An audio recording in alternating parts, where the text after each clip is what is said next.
Welcome back to Lightning GIS. In this very quick video, I'm going to show you how to use Agisoft Metashape to set markers for ground control points. So I've already got the project loaded in a sparse cloud processed after my photo alignment, and I've gone through the first couple of steps of the gradual selection process, and now it's time to set markers on our ground control points.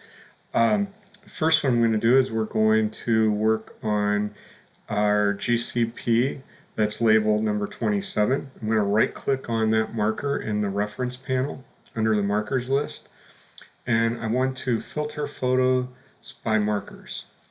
What that does in my photos console here, it gives me all the pictures that Metashape thinks include ground control point 27. In my 3D point cloud here, ground control point 27 is up here on the near the top of the berm for the dam.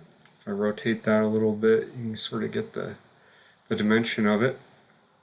On the map that I have provided, you can see that 27 is along the sidewalk that's between the ground control point and the lake.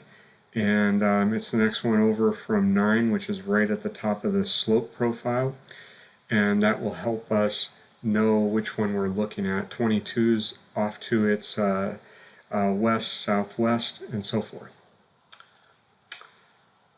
Alright, so let's double click on the first picture. We're zoomed pretty far in, but here we can go. If you remember back to what we looked at, this would be 9, this would be 27, this one over here would be 22. So Metashape's making a good guess.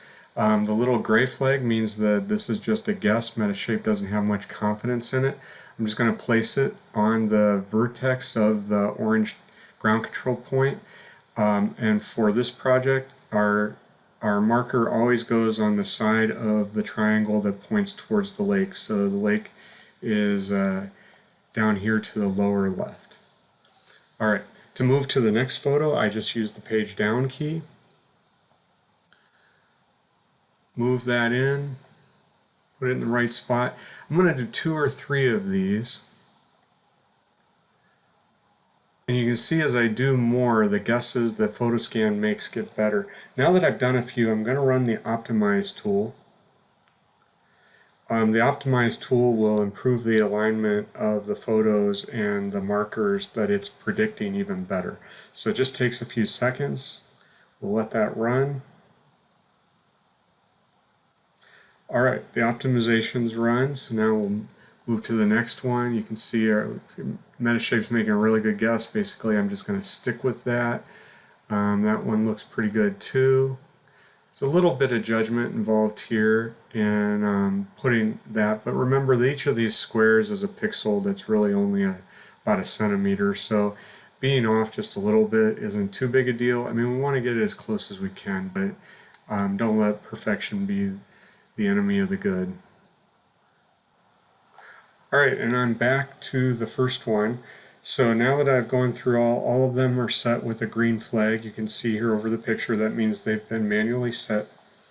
I'm going to run the Optimize tool one more time.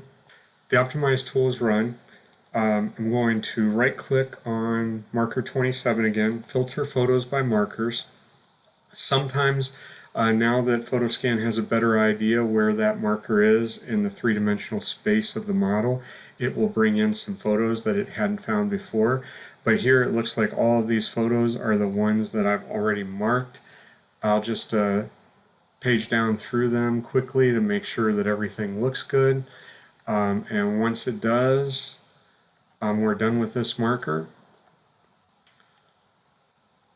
Everything looks good. I didn't change anything, so I do not need to re-optimize. I'm just going to hit save to save my project. And now I can move on to the remaining markers and get those done quickly.